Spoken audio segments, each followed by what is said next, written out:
지난주와 같습니다. 마가복음 1장 11절 한 절 말씀 다 같이 읽겠습니다. 하늘로부터 소리가 나기를 너는 내 사랑하는 아들이라 내가 너를 기뻐하노라 하시니라. 아멘.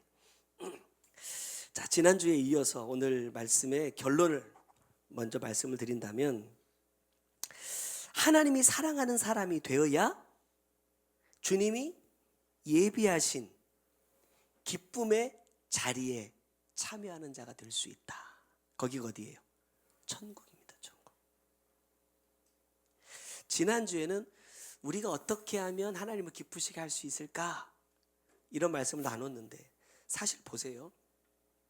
세례 요한에 대해 말씀하시면서 이런 표현을 하셨어요. 여자가 낳은 자 중에 가장 큰 자다. 근데 그 뒤에 뭐라고 말씀하시냐면, 그런데 천국에 가장 작은 자보다 요한이, 그 천국에 있는 가장 작은 자가 요한보다 더 크대요. 무슨 말일까요? 하나님을 가장 기쁘시게 하는 것은 이 땅에서 세례 요한처럼 삶을 사는 것도 물론 하나님이 기뻐하시지만, 이런 표현이 맞는지 모르겠어요. 기쁨의 완성, 최고 기쁨은 뭐예요? 결국 천국 가는 겁니다. 그것보다 하나님을 더 기쁘시게 하는 것은 없다라고 말씀하시는 거예요. 그러면 내가 하나님의 사랑을 받는다라는 것은 뭐예요? 우리를 구원하시기 위해서 하나님께서 수없이 많은 방법으로 우리를 구원의 길로 이끌어 가시는 것이 하나님의 사랑이고, 그 사랑을 받은 입장에서 나는 그렇게 나를 사랑해 주시는 분을 기쁘시게 하는 방법이 뭐냐? 그분이 그토록 원하시던 일을 이루는 것이 기쁘게 하는 것이라는 거예요. 그러면 나는 어떻게 주님을 기쁘시게 할 수 있는가? 먼저 지난주 김장하러 갔다가 주신 말씀이 있어요. 주님의 사랑에 대해서 말씀하시면서 이렇게 세 가지를 말씀해 주셨습니다. 하나님의 사랑은 이런 것이다. 첫 번째는 뭐냐? 창조하시는 사랑이다. 천지를 왜 만들어요? 천지를 왜 만들었을까? 하나님은 왜 천지를 만들어가지고 이 고생을 하실까? 나 같은 사람 만들어가지고 말도 안 듣는다고 맨날 마음 아파하시고 탄식하면서 기도하시려고 천지를 만드셨느냐? 아닙니다. 말씀을 쭉 보면요, 천지를 창조하시기 이전부터 하나님 누구를 생각해요? 나를 생각합니다. 나를 계획합니다. 그래서 창세 전부터 나를 뭐 했다고요? 지명했대요. 택했대요. 어떤 사람으로? 내가 너 사랑할 거다. 내가 너한테 천국의 길을 가르쳐 줄 거다. 이게 하나님의 사랑이라는 거예요. 두 번째는 뭐예요? 창조하신 것을 통해서 아버지의 뜻을 이루시는 사랑입니다. 물론 여기에는 우리가 천국에 가는 것도 맞는 말이지만, 이 과정, 이 사랑은, 하나님의 입장에서 사랑은 뭐냐? 내가 가장 사랑하는 아들을 이 땅에 보내시는 거예요. 왜? 그를 통해서만이 우리가 다시 아버지께로 갈 수 있는 뭐가 생겨요? 길이 생기기 때문입니다. 나에게 있어서 가장 소중한 것, 그것을 희생하는 것이 뭐냐? 하나님의 사랑이다. 그리고 마지막 세 번째는 뭐예요? 영원히 함께 하시고자 하시는 사랑입니다. 그래서 뭘 준비합니까? 천국을 준비하고 있습니다. 여러분, 이런 거 있지 않아요? 집에서 이제 음식을 하는 어머니 입장에서, 야, 오늘 우리 애들을 이거 맛있는 거 해가지고 먹여야겠다 하고 음식을 막 하고 있는데 애들이 딱 들어오죠. 엄마, 나 밥 먹고 왔어요. 이러면 어때요? 그동안 내 새끼들 먹이려고 막 준비하면서 기쁘고 즐거웠던 이 시간이요, 와르르 무너져 버리는 거예요. 또 나는 정성껏 음식을 준비해서 딱 차려놨는데요, 젓가락 가지고 깨작깨작 하고 있어. 그럼 어떨까요? 기쁘지 않아요. 오히려 잔소리 공격이 시작되죠. 마찬가지예요. 하나님은 우리를 위해서 천국이라는 것을 지금도 열심히 준비하고 계십니다. 그런데 내가 그 천국에 대한 기대가 없어. 소망이 없어. 아무 생각이 없어. 아니 밥을 먹고 올 거면 전화해주면 안 돼요? 문자 해주면 되잖아요. 엄마 저 오늘 친구들이랑 약속이 있어서 밥 먹고 갑니다. 이렇게 해주면 내가 쓸데없이 준비 안 해도 되잖아요. 근데 그런 것도 없다. 이게 부모의 마음을 모르는 거. 마찬가지로 하나님이 지금 나를 위하여 무엇을 준비하고 계신지, 무엇을 계획하고 계신지 내가 모르면 안 돼요. 왜? 모르면 내 삶의 순간순간이 하나님을 기쁘시게 하는 방향으로 절대 못 간다는 거예요. 이것이 하나님의 사랑이고, 이 사랑이 완성될 때 하나님도 기쁘고 나도 그 안에서 함께 기쁨을 누릴 수 있는 것이다 라는 말씀입니다. 지금 이 11절의 말씀은 하나님의 입장에서는 이 기쁨이 다 이루어진 것은 아니지만 하나님은 뭘 기대하고 있느냐, 뭘 믿고 있느냐, 내 아들 예수가 나를 기쁘게 해줄 것을 뭐해요? 기대하고 있는 거예요. 믿고 있는 거예요. 그래서 뭐합니까? 나중에도 말씀 나누겠지만 언제나 이 아들과 함께 하십니다. 좋을 때도, 심지어는 십자가에 달려 죽는 그 순간에도. 물론 성경을 보면 예수님께서 십자가 위에서 7마디의 말씀을 하십니다. 그래서 우리는 가상칠언이라고 하는데 7마디의 말씀을 하시는 동안에 하나님이 한마디도 답을 안 하세요. 그러면 답을 안 하셨다고 해서 아들과 함께 계신 것이 아니냐? 아닙니다. 성경이 이렇게 표현하고 있어요. 해가 빛을 잃었다 그래요. 아버지의 입장에서 할 수 있는 가장 마음 아프다라는 표현입니다. 왜? 차마 못 보겠다는 거예요. 그런 상황이지만 그럼에도 불구하고 아버지는 아들과 함께 합니다. 왜? 그 뜻을 이룸으로 인해서 우리가 함께 기쁨을 누릴 수 있기 때문에. 그래서 어떻게 하면 나는 주님과 같이 하나님을 기쁘시게 할 수 있는, 또 내가 그 기쁨을 누릴 수 있는 사람이 될 수 있을 것이냐를 한번 생각해 보려고 합니다. 첫 번째는요, 세례를 받으시고 그랬어요. 오늘 본문 앞에 2절을 보면 예수님이 요단강에서 요한에게 세례를 받으시는 장면이 등장합니다. 우리 영성원에서 만든 세례라는 찬양에 보면 이런 가사가 있어요. 주님이 말씀하신 세례는 뭐예요? 육체의 더러운 것을 제해버리는 것이 아니다 그랬어요. 뭡니까? 선한 양심이 하나님을 향하여 찾아가는 것이 뭐다? 세례다. 저는 이 말씀을 어떻게 이해했냐면, 세례를 받는다는 것은 물론 우리가 육적으로 와가지고 자 성부와 성자와 성령의 이름으로 세례를 드립니다 이렇게 하는 것도 세례이기도 하겠지만, 또 다른 조금 더 넓은 의미로 살펴보면 이 세례는 거듭남이라고 말할 수 있습니다.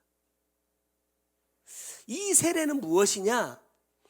예수님의 입장에서는요, 내가 다시 아버지의 품으로 돌아가기 위한 출발입니다. 출발. 많은 사람들이 거듭남, 성화, 갑자기 또 쓰고 싶어지네. 거듭남이나 성화는요, 완성이 아니에요. 근데 교리를 이렇게 따져보면요, 제가 어제도 그 AI한테 이랬어요. 야, 개혁주의적 신앙의 관점에서 창세기 1장 1절에 태초에를 한번 해석해봐 했더니 쫙 나오더라고요. 교리적으로 보면 성화, 성결이 마치 완성인 것처럼 많이 얘기를 해요. 그러니까 이게 이렇게 됩니다. 자, 주영아, 하나님 믿지? 대답을 해줘야 돼. 네. 야, 넌 진짜 하나님의 백성이야. 왜? 이 고백도 사실은요, 내가 할 수 있는 고백이 아니에요. 제가 임종을 앞둔 분들한테 가가지고 얘기를 해보니까요, 이렇게 예만 하면 되거든요. 근데 이것도 안 해요. 안 하는 사람이 있어요. 죽어도 안 해요. 제가 그래서 어르신, 예만, 그때는 이제 사역을 만나기 전이잖아요. 어르신, 예만 하면 돼요. 그때 당시로 얘만 하면 구원 받는다니까, 얘만 하면 천국 간다니까 말을 해도요 안 해요. 뭔 고집인지 난 잘 모르겠어. 사실은 그것조차도 쉬운 고백은 아니지만 내가 예, 아멘 했다고 해서 그 고백이 진실이냐는 또 다른 문제인 겁니다.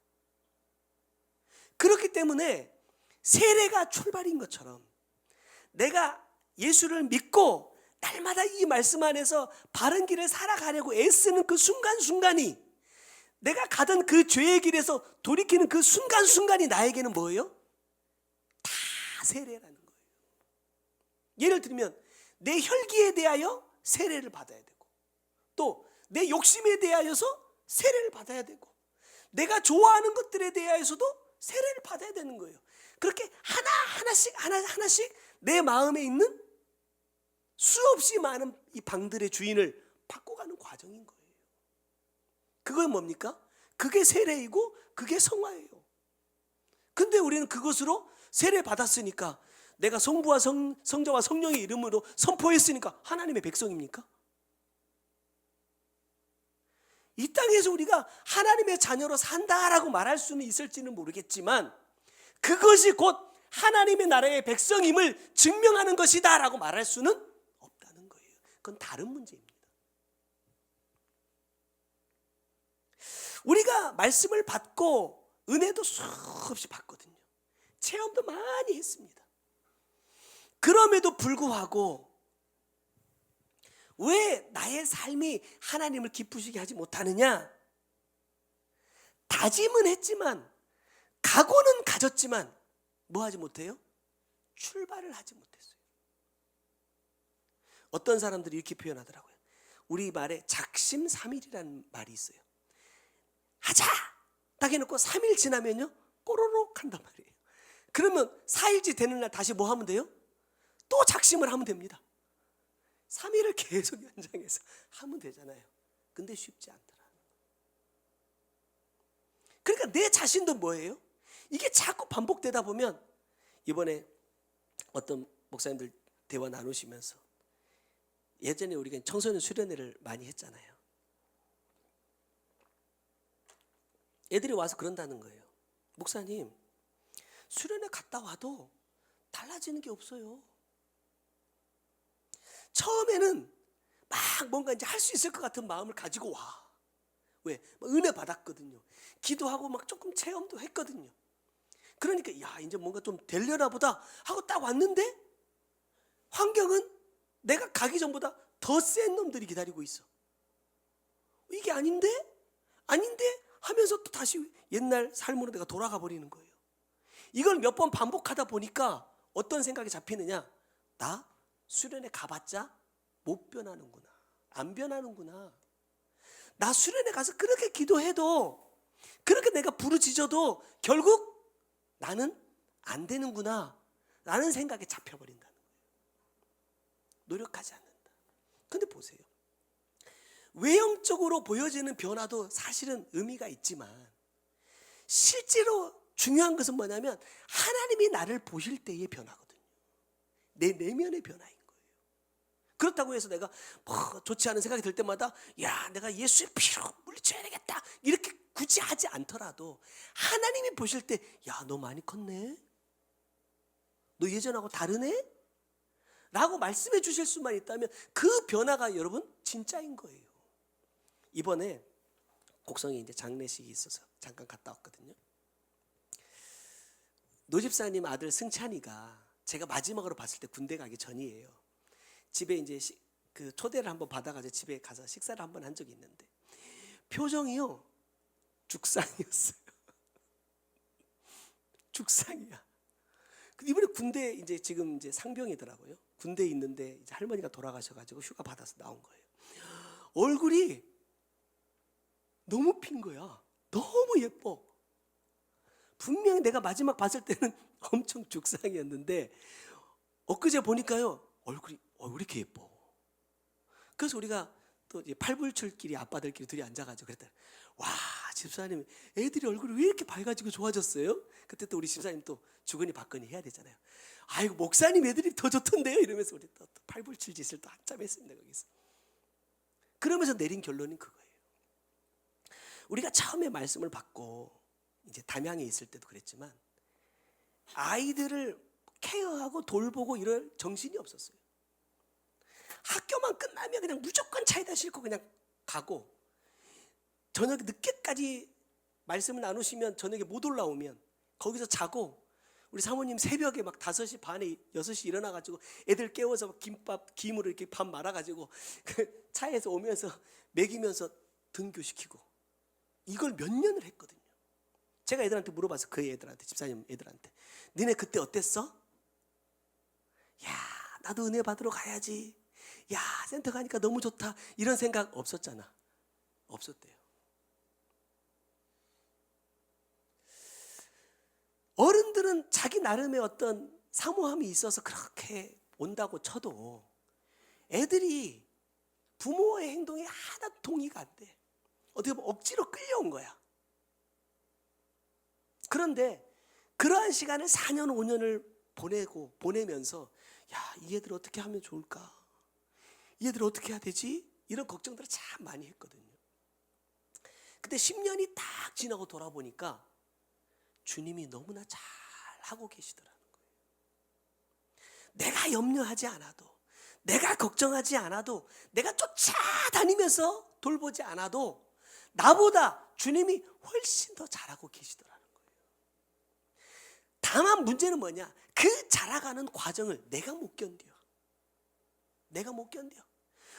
이렇게 해야 되는데 저렇게 해야 되는데 내 기준을 가지고 하고 있더라는 거예요. 우리가 보면서 그랬어요. 참 너네들이 진짜 복이다. 자이건 타이건 어쨌든 그렇게 우리보다도 훨씬 더 어린 나이부터 이 귀한 말씀을 받고 너희들이 해왔던 것들을 하나님은 절대 잊지 않으신다. 그럼 제가 이렇게 해서 니들은 우리보다 더 많이 복을 받을 거다. 그러니까 제가 애들을 위해서 기도를 하고 싶은 거예요. 야, 해야 되겠다. 잊어서는 안 되겠다. 여러분 수없이 다짐하고 각오해도 안 되더라는 거예요. 그런데 예수님은요 각오를 하신 것이 아니라 다짐을 하신 것이 아니라 실제로 행하시더라. 우리가 세례에 뭐라고 배웠냐면 잠기고 침수되고 장사되고 매장되는 것이다 라고 배웠어요. 이 4가지를 쫙 풀어서 보니까 예수님의 삶이에요. 이 4가지가 예수님의 삶을 그대로 우리 가운데 보여줘요. 더 놀라운 것은 예수님의 흔적을 이 땅에다가 안 남기셨어요. 뭐 고고학자들은 막 예수님 뭐 덮었던 무슨 천이라고 막 뭐 찾아내고 뭐 십자가를 달렸다는 곳이다 막 하는데 여러분 그 의미 없습니다. 그거면 뭐 어쩔 건데요. 그게 진짜 예수님을 감쌌던 천이면 어떻고 아니면 어때요? 내 구원하고 무슨 상관이 있어요? 아무 상관없습니다. 그런 거. 뭐 터키 어디 산에 지금 방주가 있네 뭐 어쩌네. 그 방주 발견하면 뭐하고 안 발견하면 뭐해요? 그런 문제가 아니라니까요. 중요한 것은 뭐냐? 내가 시작하고 있느냐는 거예요. 내가 말씀과 함께 가고 있느냐는 거죠. 그게 중요한 것이지. 어디에서 그럼 그 발견하면 어쩌고 안 발견하면 어떨 거예요? 창조 과학 한때 막 해가지고 막 많이 했는데 과학적으로 창조가 입증이 안 되면 어떻고 되면 어때요? 됐다고 해서 사람들이 더 믿던가요? 안 믿습니다. 안 됐다고 해서 우리의 생각이 흔들립니까? 안 흔들립니다. 하나님의 관심은요 과학이 뭐 얼마만큼 증명이 내느냐 학자들이 얼마만큼 찾아내느냐에 있는 것이 아니라 내가 지금 받은 말씀과 함께 얼마만큼 출발했느냐 얼마만큼 시작했느냐가 중요한 거예요. 주님의 입장에서 보면요 가장 두려웠던 것이 뭘까? 겟세마네 동산에 올라가셔가지고 주님 할 수만 있으면 이 잔을 옮겨주십시오 했더니 야 예수님도 십자가 지는 거 쉬운 거 아니었어 이렇게 말해요. 아닙니다. 예수님은 그런 거 두려워하지 않았어요. 예수님의 입장에서 굳이 표현한다면 두려웠던 것은 뭐냐. 자, 마가복음 15장 34절 한번 보세요. 십자가 위에서 외치신 말씀인데 제9시에 예수께서 크게 소리 지르시되 엘리 엘리 라마 사박다니 하시니 이를 번역하면 나의 하나님 어찌하여 나를 버리셨나이까 하는 뜻이라. 사박다니 이게 버렸다라는 뜻인데 버렸다라고 번역이 됐거든요. 근데 이 원어의 의미를 보니까 뭐냐면 홀로 둔다라는 뜻입니다. 홀로 둔다. 여러분 예수님의 입장에서 가장 견딜 수 없는 것이 뭡니까? 홀로 계시는 거예요. 왜냐하면 우리가 말씀을 통해서 배운 것처럼 하나님은요 삼위이십니다. 성부, 성자, 성령이에요. 여러분 이렇게 표현하면 안 됩니다. 뭐 구약은 성부의 시대, 신약은 성자의 시대, 지금은 성령의 시대 이런 거 아닙니다. 구약부터 지금까지 성부, 성자, 성령은요 항상 함께 일하셨어요. 혼자 일하신 적이 없습니다. 주님도 매번 뭐라고 말해요? 아버지가 나와 함께 일하신대요. 근데 언제 유일하게 혼자 두시느냐? 여기에서요. 그러면 주님의 입장에서 가장 견디기 힘든 순간이 바로 이 순간이래요. 홀로 두시는 순간. 그런데 주님은요 그것도 참으시고 그것도 견디신다는 거예요. 왜? 아버지의 기쁨을 이루기 위해서. 내가 비록 혼자이지만 이곳에서 마지막까지 이 죄의 짐을 지고 죽는 것이 아버지의 뜻을 이루는 것이기 때문에 세례를 받으신 것처럼 완전히 잠겨서 장사되고 매장됩니다. 그리고 이 땅에 흔적을 남기지 않고 사라지세요. 그렇기 때문에 아버지는 예수님의 죽음을 슬퍼하셨지만 또 반대로 생각하면요 가장 기뻐하세요. 저는 성경을 읽으면서 야 하나님께서 기쁘다라는 것을 이렇게까지 표현하셨다고? 라고 느껴졌던 장면이 있었어요. 그게 뭐냐? 휘장을 위에서부터 아래로 찢어내신 겁니다. 이 휘장이 있던 지성소는요 누구만 들어갈 수 있어요? 대제사장만 들어갈 수 있는 금단의 공간입니다. 제사장들도 못 들어갑니다.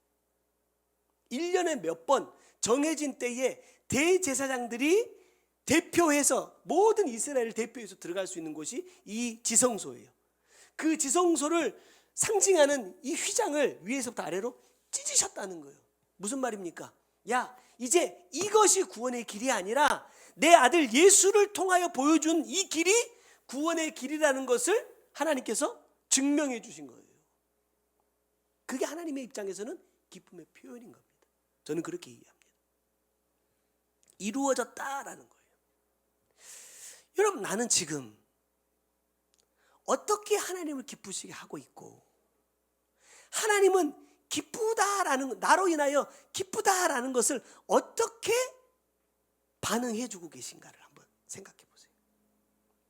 우리가 뭐 천국 얘기하지만 사실은요 천국을 잊어버리고 살 때가 너무 많다는 거예요. 제가 언젠가도 말씀드렸지만 하루에 몇 번인지 잘 모르겠는데 한 2-3시간 간격으로 우리 사모님 알람이 울려요. 뭐라고? 심판대라고 써있다니까요. 알람 이름이 심판대예요. 그래서 이제는 그 노래만 탁 나오면 뭐예요? 아 심판대 알람이다. 그러면 잊고 살다가도 그 알람이 딱 들리는 순간에 한번 생각해 보는 거예요. 아 맞아 심판대를 잊지 말라고 했지. 이 심판을 준비하는 것이 내 삶의 목적이라고 말씀하셨지? 라고 다시 한번 생각해 보는 거예요. 그런데 얼마나 내가 그걸 생각하며 살고 있느냐는 거예요. 얼마나 그것이 내 목적인 것으로 내 삶을 살아가고 있느냐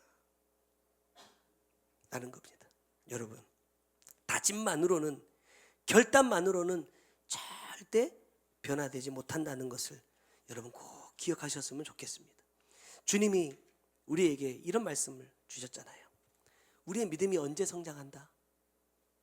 고난당할 때, 힘들고 어려울 때. 주님은 왜 아들을 홀로 두시는가? 그곳에서 아버지의 뜻이 이루어지기 때문입니다. 가끔 우리도 그렇게 느낄 때가 있죠. 어떤 문제들 때문에 막 너무 힘들어서 막 기도를 하는데도 문제가 해결이 안 돼. 계속해서 이 문제를 붙잡고 살아가게끔 만드실 때가 있어요. 하나님 왜 이 문제 응답 안 해주시지? 왜 이렇게 내가 이렇게 기도하는 대로 이렇게 가게 안 해주시지? 라는 생각을 들 때가 있단 말입니다. 저는 이렇게 한번 바꿔서 한번 생각해 봤어요. 그때가 내가 하나님을 가장 기쁘시게 할 수 있는 때다. 그때가 내 믿음이 가장 많이 자랄 수 있는 때다. 이렇게 생각해 봤어요. 왜? 주님이 그러셨잖아요. 주님은 그 홀로 계시는 그 순간에 아버지의 기쁨을 완성했어요. 그럼 나도 할 수 있다는 거예요. 뭐 하기만 하면? 주님처럼 세례를 받는 자의 삶을 살아가기만 하면. 여러분 왜 없습니까? 내가 살다 보면 내가 이루고 싶은 게 너무 많아요. 어제 우리 아들 학원 독서실 데려다 주면서 제가 일부러 이제 좀 데려다 주려고 마음을 먹었어요. 왜냐하면 이제 공부를 하라고 시켜놓고 제가 헛된 꿈을 좀 이렇게 많이 꿨어. 막 하나님께서 막 지혜를 주신다 하고 막 이러니까 야 이러다가 서울대 가면 어떻게 하지? 이런 할 수도 있지만 이런 것이 자꾸 목표가 되고 목적이 돼. 그래서 나도 모르는 사이에 아들한테 야 이렇게 한다니까 더 열심히 해야지, 더 잘해야지, 야 전주에서 만족하면 되겠어? 올라가야지 이러면서 이런 얘기들 나도 모르게 너무 많이 했어. 제가 어제 가면서 그랬어요. 아빠가 잘못 생각한 것 같다. 지금 이 아들에게 하나님께서 그 말씀을 주신 것은 야 어떤 대학 가라, 남들이 볼 때 우와 이렇게 했다고 보여줄 수 있는 그런 뭔가를 이루라 이런 뜻이 아니더라는 거예요. 제가 이렇게 얘기했어요. 네가 지금 공부하기 위해서 아침에 나가는 것 자체가, 하루 종일 독서실에 앉아서 공부를 하고 있다는 것 그 자체가 뭐예요? 하나님의 뜻을 이루고 있는 거야. 결과는 알아서 하실 거야. 근데 나는 이 과정이 너무나 소중한데 이 과정은 싹 잊어버리고 어떤 결과가 주어질까 여기에만 관심을 두고 살았어. 그러니까 서로 스트레스예요. 말은 안 하지만 받았어? 안 받았대요. 다행이네. 나만 받았나 봐. 그래서 제가 이번에 와가지고 제가 그래서 이거 꼭 아들한테 얘기해야 되겠다. 근데 제가 하루는 아들 오기 전에 먼저 잠자버렸고 이래가지고 말을 못해가지고 어제 제가 나가면서 그 얘기했어요. 아빠가 잘못 생각했다. 이건 아빠 잘못이다. 너는 이미 하나님의 말씀대로 지금 이루어 가고 있는데 아빠가 쓸데없는 꿈을 꿨다. 미안하다. 여러분 어떤 꿈을 꾸고 있습니까? 여러분 어떤 기대를 하고 있습니까? 예수 믿으니까 하나님께서 이런 복을 막 약속하시니까 뭐가 이루어질 것을 기대하고 지금 신앙생활을 하고 있느냐 말이에요. 하나님이 나에게 가장 원하시는 건 뭐냐? 야 이제 시작하자. 이제 시작하자. 뭐예요? 야 말씀과 함께 동행하는 삶을 이제 좀 시작하자는 거예요. 뭐예요? 갈까 말까 갈까 말까 그만하라 이 말이에요. 이제 내가 너한테 많은 말씀도 주었고 많은 것도 경험하게 해주었고 너 나름대로 믿음도 생겼으니까 이제 나 믿고 좀 가봐라 이 말이에요. 그것 자체가 뭐다? 하나님께 기쁨이다. 말씀하고 있잖아요. 아무것도 한 게 없다니까요. 그런데 기쁘다는 거예요. 왜? 앞으로 너를 통해 이루어갈 일들을 생각하니까 벌써 기뻐요. 저와 여러분이 그런 사람들이 꼭 되셨으면 좋겠습니다. 자, 두 번째 하나님 기쁘시게 하는 방법은 뭐냐? 우리 지난주에도 살짝 언급했지만 12절에 보니까 성령이 곧 예수를 광야로 몰아내셨다 그랬어요.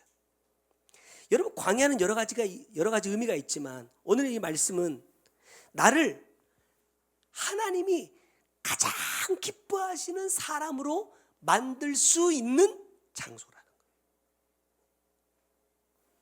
여러분, 이스라엘 백성들은 가나안을 지척에 두고도 40년 동안 광야에서 돌았습니다. 왜죠? 결과적으로는 하나님의 말씀을 이루기 위함인데, 여러분, 하나님이 아브라함에게도 그랬지만 이스라엘 백성들에게 약속했던 땅은요, 가나안이 아닙니다. 자, 출애굽기 3장 8절 말씀 보면, 자 보세요. 내가 내려가서 그들을 애굽인의 손에서 건져내고 그들을 그 땅에서 인도하여 아름답고 광대한 땅, 젖과 꿀이 흐르는 땅으로 데려가겠다고 말씀하신 거예요. 가나안 땅이 아닙니다. 지금 이스라엘 백성들이 가야 할 땅은 가나안 땅이 아니라 어떤 땅이에요? 젖과 꿀이 흐르는 땅이어야 된다는 거예요.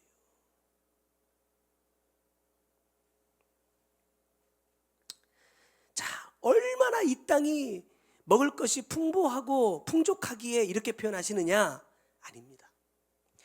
이 젖과 꿀이 흐르는 땅을 이렇게 설명을 해주셨어요. 자, 지금 현재 출애굽하기 이전까지는 젖과 꿀이 흐르는 땅이 어디냐? 애굽입니다. 실제로 애굽은 이 나일강으로 인해 가지고 농사도 아주 잘하고 먹을 것이 풍부했잖아요. 그런 것들을 말하는 게 아니라고 말씀하셨어요. 뭐냐? 젖과 꿀이, 애굽이 젖과 꿀이 흐르는 땅인 이유는 그 땅에 누가 있기 때문이다? 요셉이라는 사람이 있기 때문이라는 거예요. 하나님의 말씀을 받고 그 하나님의 말씀을 이룸으로 인하여 뭘 받는다? 복을 받는다는 거예요. 하나님의 복을 받는 그 사람이 그 땅에 있고 그 땅의 백성들이 그 사람으로 말미암아 복을 함께 누리는 것, 그것을 뭐라고 표현하느냐? 젖과 꿀이 흐른다라고 표현한다고 말씀하셨어요. 근데 성경에 뭐라고 말씀하고 있느냐? 출애굽기 1장에 가니까 새로운 왕이 세워졌는데 누구를 모른다? 요셉을 몰라요. 요셉을 모르는 왕이 세워졌단 말입니다. 이 말은 무슨 말이냐? 세월이 많이 지나갔고 요셉이 누구인지 모른다 이런 뜻이 아니에요. 더 이상 그 땅에는 요셉을 통해서 주시던 하나님의 복이 임하지 않는다라는 뜻입니다. 그렇다고 해서 애굽이 먹을 것이 부족한 땅이었습니까? 아닙니다. 여전히 애굽은 풍요로웠어요. 여전히 애굽은 풍족했어요. 여전히 애굽은 강했어요. 그러나 하나님의 관점에서는 뭐가 없다? 젖과 꿀이 없다는 거예요. 왜? 하나님의 말씀을 받는 사람도, 하나님의 말씀을 이루어 복을 받는 사람도, 그 복을 함께 누리는 사람도 없다는 거예요. 그래서 하나님은 가라 하시는 겁니다. 뭐 하려고요? 새로운 땅에서 요셉에게 주셨던 그 복을 누릴 수 있는 사람도 세우시고 그 복을 내가 함께 누리게 하겠다는 거예요. 그래서 떠나는 겁니다. 근데 문제는 젖과 꿀이 흐르는 땅이 준비가 되지 않은 것이 아니라 그 땅을 젖과 꿀이 흐르도록 할 만한 뭐가 준비가 안 됐어요? 사람이 준비가 안 된 거예요. 사람이.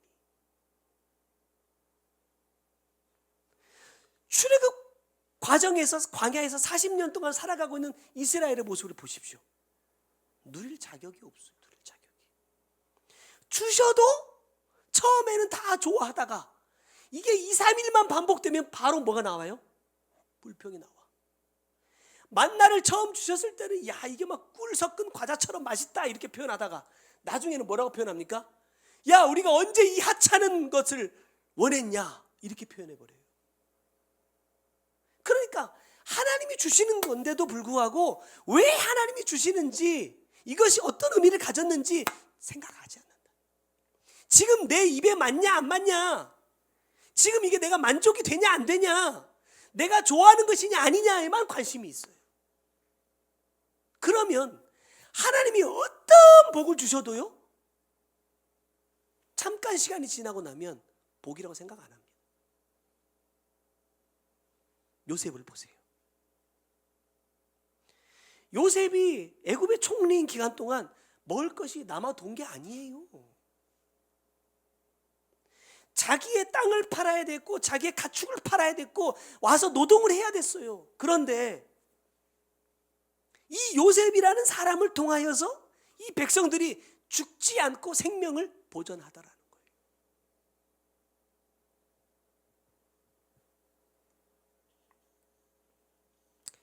우리가 다 말로는 천국 가고 싶다라는 말을 많이 합니다.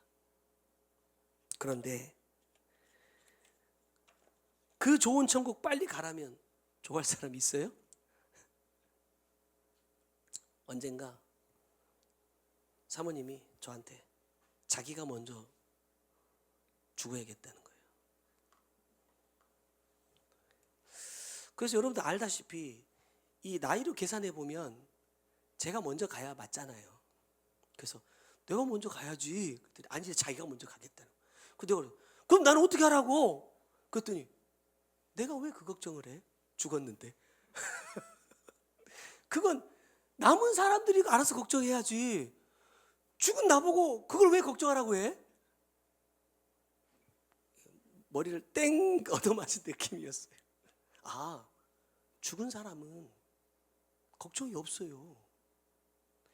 천국이 진짜 소망인 사람은 이 땅에 내가 뭘 좀 많이 가졌냐 적게 가졌냐 뭘 누리느냐 이런 것에 마음이 관심이 별로 없어요. 왜? 여기가 목적이니까. 근데 나는 어떠해요? 얼마나 천국보다 이 땅에 관심이 많은지, 이 땅의 것에 관심이 많은지. 어느 날 문득 제가 말씀을 준비하면서 제 자신에게 스스로 한번 이렇게 질문을 던져봤어요.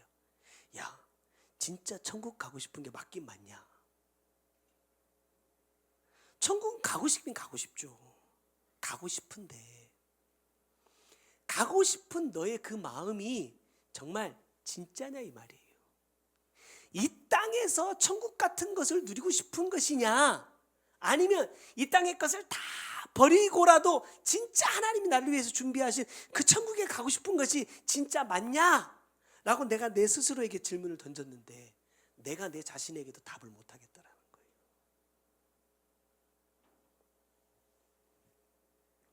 보세요.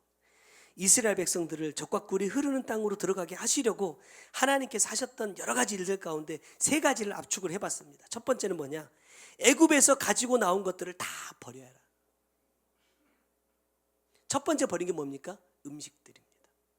버리진 않았어요. 다 먹었어요. 보름 동안 다 먹고 나니까 애굽에서 가지고 나온 떡이 다 떨어져 버렸어. 그때부터 만나를 주십니다. 나는 지금 무엇을 먹는 것을 더 기뻐하고 있는가? 여러분 이해가 안 되는 장면 중에 하나가 뭐냐면요, 출애굽하면서 애굽 사람들한테 뭘 받아오냐면 귀금속을 받아와요. 하나님 그렇게 하라 하거든요. 아, 저거 뭔 필요가 있을까? 어차피 광야에서 40년 동안 돌면서 내 귀에다 달아보지도 못하고 죽을 걸. 근데 다 가져온 것을 어디다 써요? 하나님의 성막을 건축할 때 다 드리더라. 그걸 녹여가지고 성전의 기구들을 만들고 성막의 물품들을 만들어내더라는 거예요. 애굽에서 가지고 왔던 것, 내가 이 땅에서 너무너무나 소중하게 간직하고 있는 내 마음에 두고 있는 것들을 내가 버리니까 하나님이 주시는 진짜 복이 비로소 임하더라는 거예요. 두 번째는 뭐냐? 말씀 중심의 생활을 하게 하신다는 겁니다. 이스라엘 백성들이 12지파가 장막을 칠 때 보면 항상 성막을 가운데 두고 동서남북으로 3개 지파씩 장막을 치게 하셨어요. 그리고 어디에서든 성막이 항상 보이게끔 장막을 치도록 명령하셨어요. 무슨 말씀입니까? 말씀이 중심이어야 된다는 거예요. 또 언제 천막을 거둡니까? 성막을 거두기 시작할 때. 항상 이게 먼저 정리됩니다. 이게 먼저 자리 잡습니다. 성막이.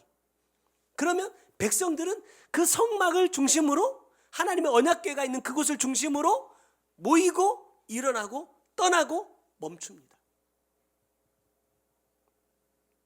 하나님께서 이 광야의 40년 동안 이스라엘 백성들에게 율법을 주시고 계명을 주셔요.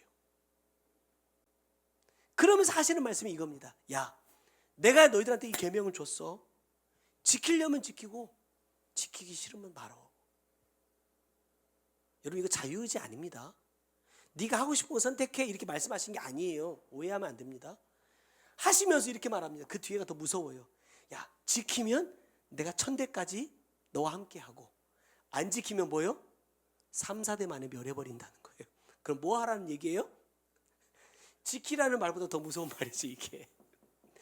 선택하라 이 말이 아닙니다. 악한 것을 선택하면 너희들 다 죽으니까 반드시 선한 것을 선택해야 돼, 이 뜻이란 말이에요. 그리고 세 번째는 뭐냐? 청종하게 하신다는. 이스라엘 백성들이 이 전쟁을 보면은요, 제가 언젠가도 말씀드렸지만 다윗을 통하여서 이스라엘 왕이 된 후에도요, 군사들이 철로 된 칼을 사용하지를 못했어요. 없었거든요. 사울 왕 때만 해도요, 철로 만든 칼은요, 왕하고 그 아들밖에 없었어요. 왜? 주변의 나라들이 이스라엘 백성들이 자기들을 공격할까 봐 철을 제조하는 기술을 안 가르쳐줬어. 그래서 성경에 보니까 이런 표현에, 농사를 짓다가 괭이나 낫이나 이게 날이 나가면, 이가 빠지면 블레셋까지 가요. 그래서 낫 좀 고쳐주세요. 고쳐서 왔다니까요. 하물며 이제 막 출애굽해가지고 광야를 돌고 있는 이스라엘 백성들에게 무기라는 것 자체가 있어요, 없어요? 없습니다. 이 사람들이 농사 지으려고 곡괭이를 갖고 왔겠어요? 무슨 삽을 갖고 왔겠어요? 낫을 갖고 왔겠어요? 없단 말이에요. 그런데 하나님이 어느 날 갑자기 뭐라고 말씀하시냐? 전쟁하래요. 전쟁하래, 전쟁. 싸울 게 있어야 전쟁을 할 것 아닙니까? 싸움이 돼야 전쟁을 할 것 아닙니까? 근데 성경을 보면 참 희한한 표현들이 있어요. 이렇게 표현하십니다. 이스라엘 백성들이 죽인 숫자보다 하나님이 죽인 숫자가 더 많더라. 하나님은 하신다니까요. 나는요, 하라는 말씀에 따라 시작만 하면 돼. 일은 누가 하신다? 하나님이 하실 거예요. 그렇게 계획해 놓으셨어. 근데 하나님이, 야, 니네 가만히 있어? 그래서 막 하나님이 막 가가지고 막 이렇게는 안 하시더라는 거예요. 그러니까 때로는 이거 우리 보고 살으라는 거야, 죽으라는 거야? 여리고 성 돌 때 여러분 상상해 보세요. 그 거대한 성을 돕니다. 무기 하나 안 갖고 앞 뒤에만 약한 군사 있고 제사장이 돌고 백성들이 그냥 돈다니까요. 이 여리고 성에 있던 사람들이 맘만 먹으면요, 와서 죽여버릴 수 있어요. 근데 하나님이 미리 다 작업을 해 놓으셨더라는 거예요. 어떤 작업이요? 그 여리고 성에 살고 있는 사람들의 마음속에 하나님을 향한 두려운 마음, 간담이 녹았다니까요. 감히 어느 누구 하나 성문 열고 나와가지고 비무장 상태로 있는, 무방비 상태로 있는 이스라엘 백성들을 치자라고 말할 사람 한 사람이 없도록 이미 다 작업을 해 놓으셨더라는 거예요. 해 놓으시고, 야, 니넨 돌기만 해. 아무 말도 할 필요 없어. 상식적으로 생각해 봐도 따르기가 참 어려운 말씀들이라는 거예요. 그런데도 하니까 하나님이 일하시더라. 여러분, 이 세 가지가 훈련이 딱 되고 나니까요, 가나안을 정복하기 시작합니다. 하나님이 이제 비로소 그들에게 젖과 꿀이 흐르는 땅이 시작되도록, 젖과 꿀이 다 흐르도록 만들어 놓고 들어가게 하신 게 아니라, 들어가고 보니까 다 이방 족속들이 우상 섬기고, 그냥 쉽게 말하면 아주 그냥 난장판을 만들어 놨어요. 그 땅이에요. 누가 젖과 꿀이 흐르게 해야 돼요? 내가 하더라, 내가. 말씀대로만 살아보니까 우리가 이스라엘 역사를 쭉 봐도요, 물론 잠깐입니다. 다윗 시대 때 젖과 꿀이 흐르죠. 솔로몬 시대 때 젖과 꿀이 흐릅니다. 하나님의 말씀 안에만 있으면 하나님은 누리게 하시더라. 그 모든 일이 어디에서 이루어지느냐? 광야입니다. 광야. 그렇게 생각해 보면 나에게 있어서 가장 필요한 곳은 어디다? 광야다. 가고 싶지 않지만 있고 싶지 않지만 광야는 반드시 믿는 사람들에게 필요한 곳이다. 이제 말씀을 맺겠습니다. 여러분, 주님의 기쁨이 되기 위한 삶으로 뭘 받자? 세례를 받자. 입으로만 아멘 하지 말고 이제 내 삶으로 시작하자. 그리고 뭐예요? 광야의 연단을 통과하면 하나님의 때까지. 참 제가 요거 밑에다 요거 넣으면서 참 마음이 뿌듯했어요. 회개와 천국 복음을 전하는 것. 이것이 뭡니까? 하나님을 기쁘시게 하는 것이다. 이러한 삶이 저와 여러분의 삶이 꼭 될 수 있기를 주님의 이름으로 부탁드립니다. 기도하겠습니다.